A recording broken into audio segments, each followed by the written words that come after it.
হুজুর আলাইহিস সালাম খেলাধুলা করতে গিয়েছিলেন, হঠাৎ করে দুইজন লোক আইসা জিব্রাইল আর মিকাইল মানুষের রূপ ধারণ করে তসতুম মিনাজ যাহাব মুলাবাতুম মিনান নূর মিনাস সালজ, বরফওয়ালা নূরের পানি একটা পাত্রে, স্বর্ণের একটা পাত্রে আইনা রাইকা নবী আলাইহিস সালামকে ধরে চিৎ করে শোয়াইয়া হলকুম থেকে নাভি পর্যন্ত ফেরিয়ে ফেলাইছে। এই ফাড়া দেখা আব্দুল্লাহ দৌড়ে চলে গেছে মার্গো, মা দুইটা লোক আইসা আমার বাইরে বুক পড়ি ফেলাইছে, আমার বাইরে বাইরে ফেলাই দিল। হালিমা আর তার স্বামী দুইজন পাগলের মতো দৌড়ে গেছে, যে দেখে যে নবী আলাইহিস সালাম পড়ে আছে। এর ভিতরে কাজ সারি চলে গেছে, অপারেশন হয়ে গেছে। বুক ফাইড়া কলিজা বের করে হাড় লাঞ্চ বের করে ওই পানি ঠান্ডা পানির মধ্যে ভিজাইয়া ভালো করে নাড়াচাড়া করে সুন্দর করে ধুয়ে মুছে পরিষ্কার করে কলিজার ভিতরে আরেকটা অপারেশন করছে, তার ভিতরে ছোট্ট একটা রক্তের টুকরা ছিল, ওইটারে বের করে ফেলেছে। এইটা হলো নফস, এই রক্তের টুকরাটা নফসকে বের করে দিয়ে পরিষ্কার করে ভিতরে সেট করে দিয়ে বুকটারে ডলা দিছে, সুন্দর করে সে আগের মতো হয়ে গেছে। হুজুর উঠে চুপ করে বসে আছেন। হালিমা এসে, বাপ কি হয়েছে আব্বু, তোমার কি হয়েছে? তো কয় যে আমি তো দেখলাম দুইটা লোক আসলেন, এরপরে কি হয়েছে আমি তা কইতে পারি না। দেখে যে বুকের এখানে একটা দাগের মতো আছে। যা বলছে আব্দুল্লাহ তাই।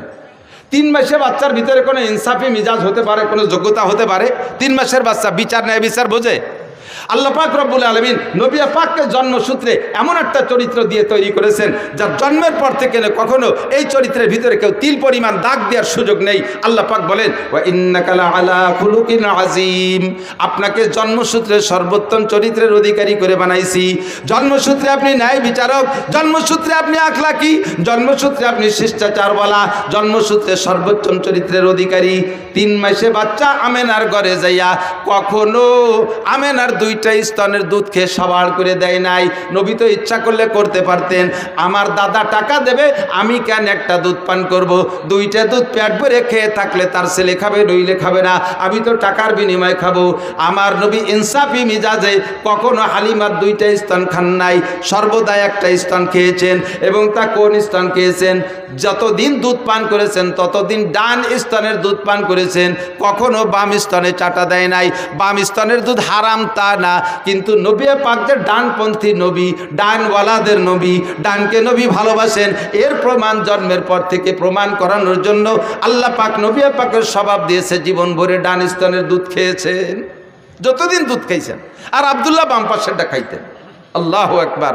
আমার এই নবীর চরিত্র সম্পর্কে জন্ম থেকে নিয়ে 40 বছর পর্যন্ত যে আখলাক, এই আখলাকের নাম হলো, এই স্বভাবের নাম হলো আরবিতে কয় আখলাক। এটার নাম কি? আখলাক। আর আখলাক মানে একটু বোঝেন, প্রত্যেকটা মানুষেরই জন্মসূত্রে একটা আখলাক আছে। শুধু মানুষটা, সব প্রাণীরও আছে, প্রত্যেক প্রাণীরও জন্মসূত্রে আখলাক আছে। জন্মসূত্রে যে স্বভাবটা নিয়ে আসে এর নাম আখলাক। খিলকাত মানে জন্ম, জন্মসূত্রে স্বভাবের নাম হলো আখলাক। যেমন এদিক তাকান, মুরগির বাচ্চা ডিমিতে বেরোয়, মুরগির বাচ্চা ডিমিতে বেরোয় না? ডিমিতে বেরোইয়া ওর দুধ খাতি হবে না খুদ খাতি হবে, এর কোন স্কুলই পড়ানো লাগে? পড়ানো লাগে? সব মুরগির বাচ্চা জন্মের পরে 3 মাস দুধ খায় না? কথা কয় না? কি খায়? খুদ খায়। তো খুদ কিভাবে খাতি হবে ও মুরগির বাচ্চার কোন কেজি স্কুলিতে শিখিয়ে দিছে? মুরগির বাচ্চার যে খুদ খাইতে হবে এটা তারা কে শিখায়? আল্লাহ শিখায়। বলবেন যে বাড়ির মুরগিতে তার মা শিখিয়ে দেয়? হ্যাঁ, বাড়ির মুরগি তার মা শিখাই দেয় বাচ্চারা এইভাবে খুদ খাইতে হয়। বাড়ির মুরগিতে তার মা বাচ্চারা শিখাই দিল, কিন্তু পোলট্রি মুরগির মার নাম কি? তাকে কি মা আছে? কিন্তু তারা খায় কি খায় না? বরং এগেছে বেশি খায়। এই খাওয়া শিখাইতেছে কে? যেই আল্লাহ শিখাইতেছে। এইটা হলো জন্মসূত্রে স্বভাবের নাম আখলাক। সব প্রাণী, স্তনপায়ী বা প্রাণীরা, তারা মায়ের স্তন থেকে দুধ খায়, বুকের ভিতরে নরম একটা বান গেলি চুষা শুরু করে, এটা ঠিক আছে। ছাগলের বাচ্চা জন্মের পরেও মায়ের স্তন মুখে দিলে সে চাটে, কিন্তু চাটার ফাঁকে স্তনে মুখ দিয়ে ধাক্কা দেয়, দেয় কি দেয় না? এই ধাক্কা শিয়ে দিল কিনা? এই যে ধাক্কা দেয়, এটা হলো তার আখলাক, এটাই তার স্বভাব। মানুষের বাচ্চা দেখবেন দুধ খায়, এক স্তন মুখে দিয়ে চাটে, ওই বাচ্চাটা মার আর এক দুধের বুটা এরকম নাড়াচাড়া হতে তালে থাকে। ওই বুটা নাড়াচাড়া দিলে ওই বুটার ভিতরে দুধ আসে, এলো পানায়। এটাই সিস্টেম, এটা আখলাক, এটা ওরা শিয়ে দেওয়া লাগে না, ঠিক না? এইরকম আখলাকগত দিক দিয়েও যদি বিবেচনা করেন, তাহলে আমার নবীর আখলাকের চাইতে জগতে আর শ্রেষ্ঠ আখলাক ওলা কেউ হইতে পারে? এই নবীর আখলাক নিয়ে যদি কেউ কটূক্তি করে, সমালোচনা করে, কেউ যদি গালি দেয় আর নিন্দা করে, তাহলে তার মুখে আমরা ময়লা মাখাইয়া জুতো মারি। কথা বলুন ঠিক না? আমার নবীর সম্পর্কে কেউ যদি কথা বলে, একটা ফুলের টুকা মারে, আমার জীবন দিয়ে তার প্রতিবাদ করতে প্রস্তুত যুবক। কথা বলুন ঠিক না? কখন আমরা এটা সহ্য করতে পারি না। এজন্য আপনাকে আমাকে আল্লাহ পাক রব্বুল আলামিন নবী মদিনায় যাওয়ার পরে মহব্বতের সাথে ডাক দিয়ে বলে, ইয়া আইয়ুহাল্লাযীনা আমানু, হে অন্ধ জগতের অটল বিশ্বাসী পাগলরা। কুরআন শরীফের ভিতরে যত আয়াত আছে ইয়া আইয়ুহাল্লাযীনা আমানু, এই আয়াতগুলো মদিনায় নাজিল হয়েছে। এর অর্থ হলো, হে অন্ধ জগতের অটল বিশ্বাসী পাগলরা, তোমরা নবীর সুন্নতের পর আমল না করলেও নবীর মহব্বত তোমার অন্তরে আছে।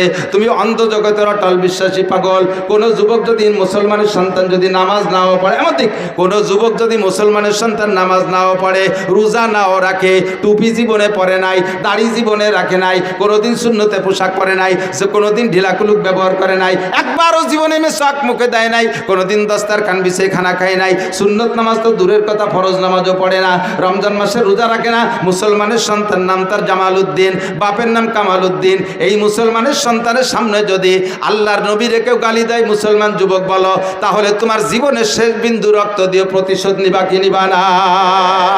নবীকে দেখি নাই, মহব্বত আমার অন্তরে আছে, যদিও নফসের ধোঁকায় পড়ে শয়তানের প্রেমে পড়ে আমি সুন্নতের আমল করতে পারি না।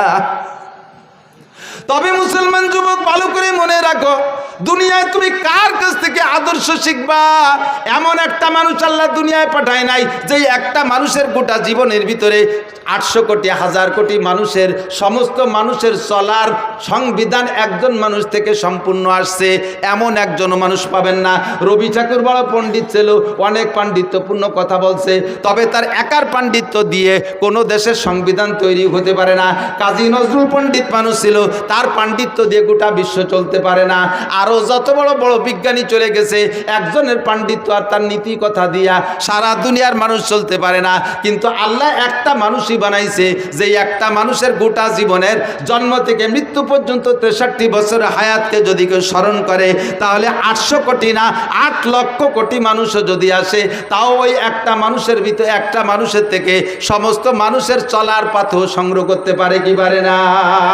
সারা দুনিয়ার সমস্ত মানুষের আদর্শ একটা মানুষের ভিতরে। আমার নবীর আদর্শ লক্ষ্য করেন, এদিক তাকান। নবী পাক মানুষকে সালাম দিয়ে সাক্ষাৎ করতেন। কতক্ষণ কি দিয়ে? আর এই ইদানিংকালে এই কবেতে শুরু হয়েছে আমি তা কইতে পারি না। জেনারেল সংবর্ধনা, জেনারেল মানে ডিপার্টমেন্টে যারা আছে, সুন্নত বাদ দিয়ে যারা অন্য জাতি আছে, তারা সম্মান প্রদর্শন বা সাক্ষাতের সূচনাটা কি দিয়ে করে? 1 চড় 1 লাথি। সেনাবাহিনীতে দেখেন নাই, হলিন্দে দাঁড়াইছে, অফিসার যখন আসে তখন কি করে? চড় দেখাই দিছে, দিতে পারলাম না, দেখে রেখেন। এরপরে গুম করে একটা লাথি মারে, কই লাথিটাও দিতে চাইছিলাম তা পারলাম না, এই জন্য মাটিতে দিলাম। 1 চড় 1 লাথিতে সম্মান প্রদর্শন, সাক্ষাৎ, এটা কোন আদর্শ হতে পারে? আমার নবীর আদর্শ আফসুস সালাম। সাক্ষাৎ হবে কি দিয়া? জোরে বলেন কি দিয়া? আরে কন্যা কি দিয়া? সালাম হবে, ক্লিয়ার সালাম। বলেন আসসালামু আলাইকুম ওয়া রাহমাতুল্লাহি ওয়া বারাকাতুহু। আমার নবী সালাম দিয়ে, কি সুন্দর কথা না? আপনিও উত্তর দিচ্ছেন ওয়ালাইকুম আসসালাম ওয়া রাহমাতুল্লাহি ওয়া বারাকাতুহু। সেম একই কথা, একটু উল্টোভাবে বলছেন, তর্জমা একই। আপনার উপরে আল্লাহর পক্ষ থেকে শান্তি, রহমত আর বরকত নাজিল হোক। বলেন না সুবহানাল্লাহ? আমিও বলছি, আপনিও বলছেন। হুজুর বলেন আফসুস সালাম, বাপে ছেলেরে সালাম দাও, স্বামী স্ত্রীকে সালাম দাও, স্ত্রী স্বামীকে সালাম দাও, সন্তানরা আব্বারে সালাম দাও, দাদায় নাতিরে সালাম দাও, নানায় নাতিরে সালাম দাও, উস্তাদ ছাত্ররে সালাম দাও, ছাত্র উস্তাদরে সালাম দাও, চাচায় ভাতিজাকে সালাম দাও, সবাই সালামের প্রচলন দাও, তার মানে দোয়ার প্রচলন দাও। এত মানুষ যদি একে অপরকে দোয়া করে, আসমান থেকে রহমত আর বরকত নাজিল হইতে বাধ্য। পদ্ধতিরা কত সুন্দর না? এরপরে আসেন একটু সাক্ষাতের একটু মুসাফা করেন, হাতে হাত মিলিয়ে সুন্দর করে একটা জাকি দেন। আমার নবীর আদর্শ, হাতে হাত দিয়ে মুসাফা করে হাতে জাকি দিলে নবী বলেন হাতের থেকে সমস্ত সগীরা গুনাহ ঝরে পড়ে যায়। জাকিটা মাইকে জুবিয়ে দেবেন, আবার বেকায়দা জাকি দেবেন না। তাগলা 7 ফুটে জুয়ন একটা আমার মতো দুর্বল মৌলবীরা যদি হাত ধরেন খোট টান দেয়, তাহলে গুড়াইতে খুলিয়ে যাবে না। এ সিস্টেম না, হালকা করে এমন জোরে দেবেন না যে হাতের আঙ্গুলগুলো কড়কড় করে ভেঙে যায়। সুন্দর করে ভদ্রতার সাথে। আবার অনেকে মুসাফা করে এইরকম আঙ্গুলির মাথায় দিয়ে, এটা মুসাফা হয়নি। 2 জনের বৃদ্ধাঙ্গুলের গোড়া এক জায়গায় মিশে যাবে, এভাবে সুন্দর করে হালকা করে একটু মৃদু চাপও দেবেন, হালকা একটা জাকি দেবেন মোহাব্বতের সাথে। সবচেয়ে সুন্দর 2 হাত দিয়ে করা, আপনারও 2 হাত, তারও 2 হাত। আর করোনার পরে তো মুসাফা হয়ে গেছে বক্সিন, দেখছেন না? বক্সিন দিয়ে মুসাফা হয়। বক্সিন হাতে না দিয়ে না হে দেওয়া উচিত। হাতের মধ্যে করোনা ঢুকছে, শয়তানি যত আইসে গেল না কয়ে পারি না। করোনার সময় সুয়াইসে বানাইছে করোনারে, একজনের সাথে একজন কথা বলতে গেলে দূরত্ব বজায় রাখতে হবে। মুখের শ্বাস আর একজনের মুখের ভিতরে চলে গেলে তার ভিতর দিয়ে নাকি করোনা চলে যায়। আল্লাহর রহমতে করোনার বছর প্রত্যেক দিন আমাদের মাহফিল ছিল, একই মাইকে 5-6 জন বক্তা আমরা ওয়াজ করে গেছি। আমি কথা বলতেছি, হালকা হালকা থুকও ছিটতেছে, ওর মধ্যে যাচ্ছে, শ্বাস যাচ্ছে। আমার পরে আর একজন আসতেছে, প্রায় 500 বক্তার সাথে করোনা সিজনে ওয়াজ করলাম, এর একজনের কি করোনা ছিল না? তো ওর মধ্যে তো আমার নাহের মধ্যে করোনা গেল না। এত করোনা আসে কোন জায়গাতে? সম্পূর্ণ মিথ্যে কথা। স্কুল কলেজ ইউনিভার্সিটি সব বন্ধ করে দিয়েছিল, কেজি কিন্ডারগার্টেন সব বন্ধ, আমাদের মাদ্রাসাগুলো খোলা ছিল। আর মাদ্রাসা খোলা থাকার কারণে কেজি স্কুল প্রাইমারি বন্ধ হওয়ার কারণে ওই সময় ওরা তো যাইতে পারতেছে না, পোলাপান ঠেলিয়ে সব মাদ্রাসায় দিয়েছে। বাড়ি থাকে স্কুলে 5-6 ঘন্টা থাকে, মা বাপ কিছুক্ষণ বিরত থাকে। আর স্কুল বন্ধ, সব বাড়ি থেকে, মা আটা আদাও চানাচুর খাবো, আব্বা আটা আদাও মামা খাবো, আম্মা আটা আদাও বড় মামা খাবো, এ নানা খাবো দাদা খাবো, এই খাতি খাতি মার আসল সাহেব, বাপের পকেট শেষ। দায় ঠিক কয় দেহ দিয়ে আশেপাশে মাদ্রাসা খোলা আছে নাকি, এ তোর বাড়ি রেখে টিকতে পারতেছি না। দাইয়ে পেয়ে সে মাদ্রাসায় দিয়েছে, মাদ্রাসা ওভারলোড হয়ে গেছে, মাদ্রাসার ঘরের জায়গা কম, ছাত্র বেশি, সুতি দেবো কোন জায়গায়, কিভাবে রাখবো? ইলিশ পাইলিং জেলখানার মতো ক্যাসিং দিয়ে ঠ্যাঙের মধ্যে পা উড়িয়ে দিয়ে একটার সাথে একটা মিশাই কাজ করে ঠাইসে পাড়াইয়ে গাদায় ছোঁয়াই তুইছি, একটা নাকের নিঃশ্বাস বেরোইয়া আর একটা নাক দিয়ে দিয়ে পিছন দিয়ে বার হয়ে গেছে, তবু আল্লাহর মধ্যে করোনা হয়নি। কতক্ষণ ঠিক না? ভয়তে যারা ডবল মাছ ছুসি পড়ছো তারাই করোনায় মরছো। ইসলাম আল্লাহ নবী বলেন, ইসলামের মধ্যে সোয়াইসে বলতে কিছু নাই, ইসলামের মধ্যে লক্ষণ বলতে কিছুই নাই, সোয়াইসেও নাই, লক্ষণও নাই। রাতের বেলা লক্ষণ রে ভয় পায়, রাতের বেলা বুতুম পাখি ডাকে, আদওয়া হাম এরকায় হাম বুম, বুতুম পাখি ডাকলে ওই আরবে প্রথা ছিল, বিল্ডিংয়ের ঘরের উপরে ছাদের উপরে কুক কুক করে ডাকলে কার জন্য আগা ফাদা হবে না, রোগ ব্যাধি হবে, কইতো না এরকম। এখনো গ্রামাঞ্চলে তো এই প্রথা চালু আছে, আদৌ বিশ্বাস করবেন না।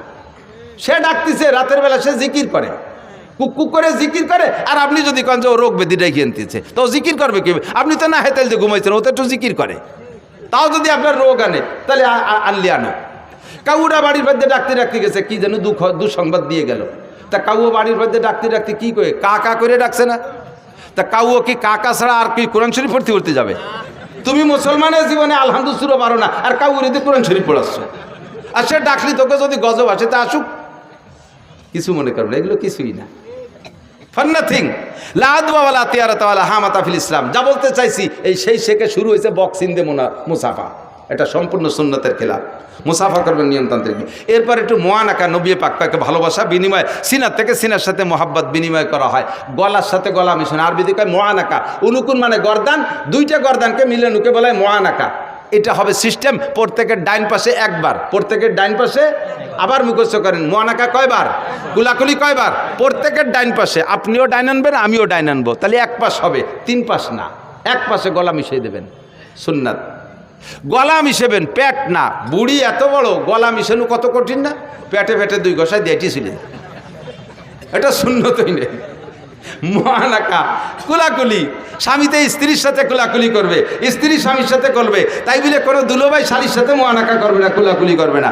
ও জায়গা কুলাকুলি করলে কবিরা গুনাহ, জিনার গুনাহ। কথা বলুন ঠিক ঠিক না? স্বামী স্ত্রী কুলাকুলি করবেন, স্বামী স্ত্রী যখন কুলাকুলিতে গলা মিশেবেন, আল্লাহ ফেরেশতাদেরকে বলে, দায়িত্বশীল ফেরেশতাদেরকে, ওই দুটেরে নূরের পর্দায় ঘিরে দাও, গিরে দিয়ে তোমরা আর একদিক ফিরে চেয়ে থাকবো, ওদেরকে দিয়ে ফিরবা না। ওরা ওই অবস্থায় সারা রাত যা করুক, ওকে আমল নামায় নফল নামাজ লিখতে থাকো। বলেন না সুবহানাল্লাহ? নবী পাকের আদর্শ সব জায়গায় সুন্দর না অসুন্দর? আমার এক হিন্দু ভক্ত আছে, অনেক হিন্দু ভক্ত আছে, ওই হিন্দু ভক্তরে কইলাম, আমাদের ইসলাম তো সব জায়গা আছে, আমি একটা কয়ে দিতে পারি, যেখানে হাত দেবো সেই জায়গায় ইসলাম। সব জায়গায় দোয়া কালাম আছে না নাই? স্বামী স্ত্রী মিলনের আগেও দোয়া আছে না নাই? আল্লাহুম্মা জান্নিবনা শায়াতিন ওয়া জান্নিবিশ শায়াতিনা ফিমা রাযাকতানা। এসে গেলে একটু বলে যাই, মানুষের যখন স্বামী স্ত্রী মিলনে যায়, তখন চরিত্রহীন শয়তান ওই পুরুষের সাথে ওই একসাথেই মিলনে শরিক হয়ে যায়। তখন পুরুষের বীর্যই গর্ভধারণ করবে, কিন্তু শয়তান বা জিন যদি একসাথে করে, তাহলে ওইটার সাথে ওই শয়তানের কিছু আসর থাকার কারণে ওই বাচ্চাগুলো রক চড়া হয়, মিজাজি হয়, একটু উগ্রপন্থী হয়। যেহেতু শয়তান তো গরম আগুনে তৈরি, তার কিছু প্রভাব ওর ভিতরে চলে আসে। এই শয়তানের হাত থেকে আপনার সন্তানকে পবিত্র রাখার জন্য নবী পাক দোয়া শিখে দিয়েছে। দোয়া পড়বা, আল্লাহুম্মা জান্নিবনা শায়াতিন ওয়া জান্নিবিশ শায়াতিনা ফিমা রাযাকতানা। আল্লাহ শয়তানের হাত থেকে আমাকে বাঁচাও, আর আমার যে সন্তান তুমি দিবা এরও শয়তানের হাত থেকে বাঁচাও। এমন একটা মুহূর্ত দোয়া, বাথরুমে ঢোকার সময় আমাদের নিয়ম আছে না নাই? এগুলো সব নবীর আখলাক। আল্লাহ নিজেই বলেছেন, লাকাদ কানা লাকুম ফি রাসূলিল্লাহি উসওয়াতুন হাসানাহ, আমার রাসূলুল্লাহর ভিতরে গোটা মানব জাতির উত্তম আদর্শ রয়েছে। বাথরুমে যাওয়ার সময় নবীর আদর্শ, বাথরুমে বসার সময় নবীর আদর্শ, বাথরুম শেষ করার ভিতরে নবীর আদর্শ আছে না নাই? বাইরে থাকতে একটা দোয়া, বাম পায়ে দিয়ে বাথরুমে ঢোকা, এগুলো সব সুন্নাত। আমল করলে 100 করে শহীদের সওয়াব, বলেন না সুবহানাল্লাহ। বাথরুমের মধ্যে ঢুকে কিভাবে বসবেন? বাম পায়ের উপরে ভর দিয়ে বসবেন। বাথরুমের ভিতরে যেহেতু একা একা, ও জায়গা তার সাথে কেউ নেই, লুঙ্গিটারে খুলে উপরে কোনো জায়গা বাঁধানোর দরকার হলে বাঁধায় ধুয়ে একটা বিড়ি নিয়ে সুন্দর করে বসবেন। পায়খানার দুমো আর বিড়ির দুমো দিয়ে একসাথে গেলবেন। নবীর সুন্নত না এটা? আর এই সুন্নতের পর আমল করতে হলে আছে না নাই? পায়খানার মধ্যে একজন বিড়ির ভাষা কোন হুজুর নিয়ে থুয়েছে? সর্বনের পিছাম স্ট্যান্ডে যত, বাস স্ট্যান্ডে যত বাথরুম আছে, যে দেখুন তার ভিতরে কি পরিমাণ বিড়ির ভাষা। স্কুল কলেজের বাথরুমের ভিতরে পাবেন বিড়ির ভাষা। আল্লাহর রহমতে আমাকে মাদ্রাসার বাথরুমের ভিতরে ঢিলাকুলুক ছাড়া পাবেন না, ঠিক না? হাটহাজারী মাদ্রাসা যখন প্রথম তৈরি হয়েছে, আপনাদের মাদ্রাসার মতো ছোট হাটহাজারী মাদ্রাসা প্রথম হয়েছে, তা হাটহাজারী মাদ্রাসা একটা ঘর, আর বাথরুম অতটা ভালো না। সে সময় ড্রেন কাইটা বাঁশ দিয়ে বাথরুম বানাইছে, পাহাড়ি সন্ধে বেড়া। এ তো আমরাও সেদিনকে এই তারাইল ফুকর মাদ্রাসায় পড়ছি, নাড়াই দিয়ে বেড়া দিতাম।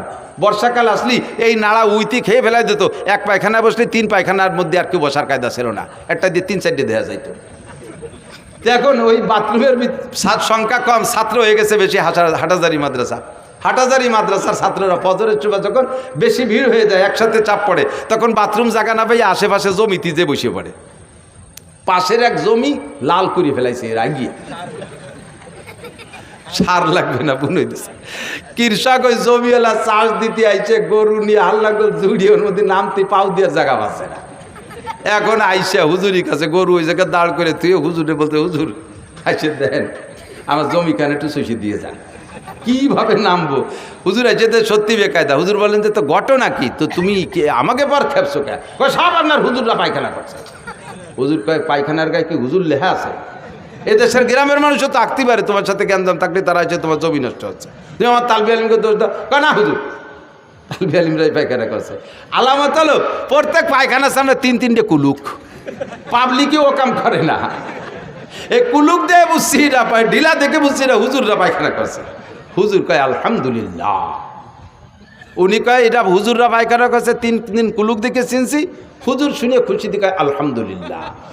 আমার বুই ভরে পায়খানা করলে আপনি খুশি হলেন? বাজারে পাগল, তোর পায়খানা সব আমি সাফ করে দেবো, লাস্টে জমি আমি চষে দেবো। আমি যে উদ্দেশ্যে মাদ্রাসা করছি সেই উদ্দেশ্যের একটা বাস্তবায়ন ওখানে হয়েছে। নবীর সুন্নতের পাবন্দি করে। আমার তালবি আলিমকে ঢিলাকুলুকের প্রশিক্ষণ দিছি, তারা যে ঢিলাকুলুক করে, আলেম তালবি আলিম তো ওরকমই হতে হবে, যার পায়খানা দিকে দিঘা বোঝা যায় যে এটা হুজুরির পায়খানা। হুজুর তো এরকমই হতে হবে, মাদ্রাসা বললে এরকমই পড়তে হবে, যারা দেখলে বোঝা যায়, পায়খানা দেখলে বোঝা যায় যে হুজুরির পায়খানা।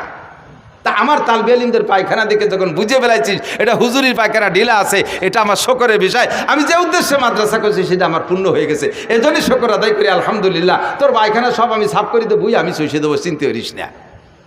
ভদ্রলোক কয় হুজুর আমার বইও চষা লাগবে না, আমার এই বইরও দরকার নাই, ও জমি আপনারে দান করে দিলাম মাদ্রাসায়। আল্লাহু আকবার। বুজুরগানে দিনের প্রত্যেক কথার ভিতরে আল্লাহ তাআলা বরকত রেখেছে, কথা বলেন ঠিক না? লাকাদ কানা লাকুম ফি রাসূলিল্লাহি উসওয়াতুন হাসানা। বাথরুমের ভিতরে যাইয়া বিড়ি খাবেন না, কুত্তয়ও গিন্না রে। মানুষে দাঁড়ায় দাঁড়ায় পেশাব করে আর বিড়ি খায়, পায়খানায় বসে বিড়ি খায়। বিড়ি খায়, খায় কি খায় না? কুত্তয় আল্লাহরে কয় যে আল্লাহ তুমি যে বলো মানুষ বলে আশরাফুল মখলুকাত, আমরা কুত্তরা বড় নিকৃষ্ট, আমার বংশ কুত্তর বংশের ভিতরে একটা কুত্তরে তুমি দেখাতে পারবা যে খাতি বসে আগে আর আঁকতি বসে খায়? আমরা ও জায়গা আদর্শ বুঝি, খাওয়ার সময় আগা যায় না, আগার সময় খাওয়া যায় না, আমরা ও জায়গা ভাগ করে ফেলি। আরে আশরাফুল মখলুকাত যাদের পর কোরআন নাজিল হয়েছে, যাদের উস্তাদ মুহাম্মদুর রাসূলুল্লাহ সাল্লাল্লাহু আলাইহি সাল্লাম, যাদের উস্তাদ 2.5 থেকে 3 লক্ষ নবী রাসূল, তারা কি আদর্শ শিখলো? পায়খানায় বসে খায়, পেশাব করতে বসে খায়, আর বিড়ি খায়, সিগারেট খায়। এরা বলো মানুষের চাইতে ভালো না মন্দ? আল্লাহ কয় তারা মানুষের চাইতে, মানে কুত্তর চাইতে মানুষগুলো খারাপ। উলাইকা কাল আনাম বাল হুম আদাল্লু উলাইকা হুমুল গাফিলুন। এই জাতীয় মানুষগুলো চতুষ্পদ জন্তুর চাইতে খারাপ। পশুর যে বুদ্ধি আছে সে বুদ্ধিটুকু তার নাই। কথা বলুন ঠিক কি ঠিক না? আমার নবীর আদর্শ সব জায়গায় আছে না নাই? খানা খাইতে বসবেন, কোন দিয়ে খানা খাবেন? ডান হাত দিয়ে। দোয়া আছে না নাই? বাথরুমের ভিতরে বজন ওই জায়গায় একটু সারিয়ে আসি, 3টা ডিলা ব্যবহার করবেন, 3টা ডিলা বাথরুমে। প্রথম ডিলাটা পুরুষটা সামনে থেকে পিছনের দিক, দ্বিতীয়টা পিছন থেকে সামনে দিক, তৃতীয়টা সামনে থেকে পিছনের দিক। নারীরা 12 মাস কাল, পুরুষরা গরমকালে এই নিয়ম, শীতকালে তার উল্টো নিয়ম। শীতকালে শরীর একটু তো ক্লোজ হয়ে আসে, এই জন্য শীতকালে প্রথম ডিলাটা পিছন থেকে সামনের দিক, দ্বিতীয়টা সামনে থেকে পিছনের দিক। আর নারীরা 12 মাস কাল, প্রথমটা সামনে থেকে পিছনের দিক, দ্বিতীয়টা পিছন থেকে সামনে, তৃতীয়টা সামনে থেকে পিছনে। নবী সব জায়গায় আদর্শ শিখিয়ে দিয়েছে। ইহুদিরা আব্দুল্লাহ ইবনে সালাম রাদিয়াল্লাহু তাআলা যখন মুসলমান হয়েছে, আরে এদিকে আসেন, আব্দুল্লাহ ইবনে সালাম রাদিয়াল্লাহু তাআলা যখন মুসলমান হয়েছে, উনি ইহুদিদের বড় আলেম ছিল। তো ইহুদির উনার বক্তবৃন্দ যারা ছিল তারা আব্দুল্লাহ ইবনে সালামকে বলতেছে, আব্দুল্লাহ তোমারে সুহি খাতি ভূতি কিলে, আমাকে পিসাব ছিলে, তোমারে জন্মের হাদিয়া তোফা কত কিছু দিছি, আজকে তুমি মুহাম্মাদের ভক্ত হয়ে গেলে, খয়রাইতে নবীর ভিক্ষুক নবীর ভক্ত হয়ে গেলে, তোমার নবী কত বড়, আর এই ছোট নবীর মুরিদ হয়ে গেলে। আব্দুল্লাহ ইবনে সালাম কয়, আমার নবী, এই নবী মুহাম্মদ নবী যে ছোট, তার আলামত কি? কয় যে কি শিয়ে বলে বিশ্ব নবী বলি, এত বড় নবী, এত বড় নবী, এত বড়, সে মানুষ সেই ডিলা কুলুক শিয়ে বগল সাফ করতে হবে, নোয়াক কাটতে হবে, নাহের লোনটাই নিয়ে উঠতে হবে, এটা বড় মানুষের কথা, এটা ভোলা মানের কথা। আব্দুল্লাহ ইবনে সালাম বলেন, আমার নবী বড়